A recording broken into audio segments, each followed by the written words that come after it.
每日做一個動作，降心臟病風險高達96%。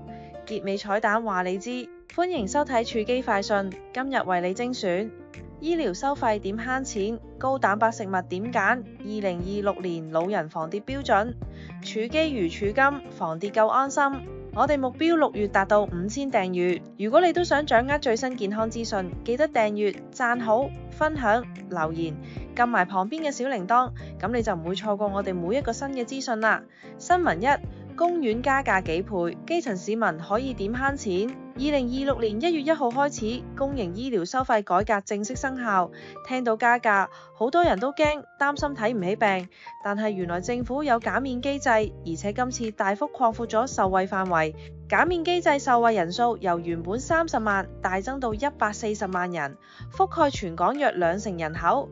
年度收費上限每人1萬蚊，7萬名重症病人受惠。公營醫療資助率由 97.6% 逐步降到 90%， 但係仍然有90%資助。邊類人合資格？綜援戶、傷殘津貼、低收入家庭、長者生活津貼都可以申請。注意事項：醫生認為有醫療需要嘅檢查可以豁免收費，市民應該主動同醫護溝通，了解自己有冇資格申請減免。醫業觀眾可以截圖記低做參考，係公院新收費一覽表、減免資格圖表。行動建議：即刻下載 HAGO App， 查詢自己有冇減免資格，善用基層醫療，避免急症室濫用。加價係事實，減免係出路，140萬人受惠，你快啲睇下申唔申請到。新聞2：食得多反而瘦，10種食物令你肌肉狂增。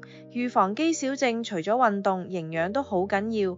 減重醫師許子瑜推薦10種高蛋白食物，幫你維持肌肉量，減脂更快，唔使捱餓。醫業觀眾可以截圖記低做參考，係10種高蛋白食物對照表，列明每100克蛋白質含量。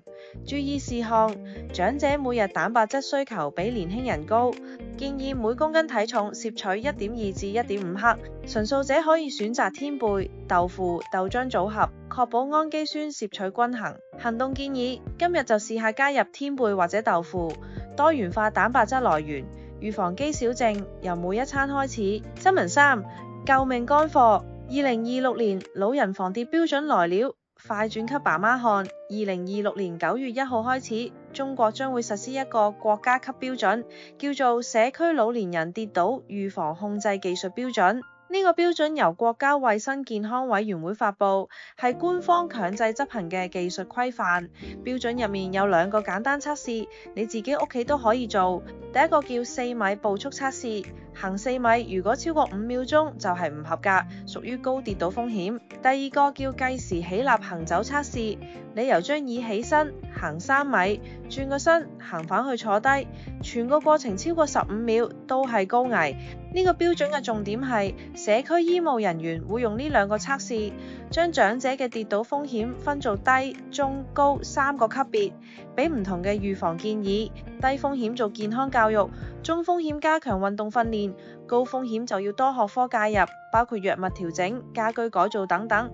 其實呢2個測試好簡單，你可以同屋企長者試做。記住，行得慢、起身慢，唔係年紀大嘅必然現象，可能係身體響緊警號，要及早正視。彩蛋：每日做一個動作，心臟病風險大降，高達96%。依家結尾彩蛋話你知，心臟病係香港第3大致命疾病，每年殺近7000人，佔總死亡12至13%。衛生署2023年統計，逾5成死於冠狀動脈心臟病。香港接近一半人口都係高危一族，而且個案有年輕化趨勢。但係美國哈佛大學一項追蹤研究發現，能夠連續完成掌上壓40次以上嘅人，未來10年罹患心血管疾病風險可以大幅降低96%。呢項研究由哈佛公共衛生學院進行，對象係1104名平均年齡39.6歲嘅現役男性消防員。研究人員用節拍器設定每分鐘80次節奏，測試佢哋能夠連續完成幾多次掌上壓。結果顯示，能夠連續完成11次以上嘅人，未來10年心血管事件風險已經顯著降低；能夠做到40次以上，風險大降96%。點解掌上壓咁勁？因為掌上壓係一個全身性阻力運動，同時鍛鍊胸大肌、三角肌前束、肱三頭肌，仲要核心穩定、肌肉量高、基礎代謝就好，心血管功能自然強。注意事項：初學者可以由跪姿、掌上壓開始，逐步提升次數。記住，質量先係關鍵，唔好為咗次數而犧牲姿勢。挑戰時間，而家就試下你能夠做幾多次。留言話我知，行動建議每日由1到10次開始做起，逐步挑戰40次。今日4題精選醫療收費減免攻略，10種高蛋白食物，2026年老人防跌標準同埋掌上壓彩蛋，目標6月5000。訂閱靠你幫手，訂閱、讚好、分享，留低你嘅掌上壓次數。儲肌如儲金，防跌夠安心。下集見。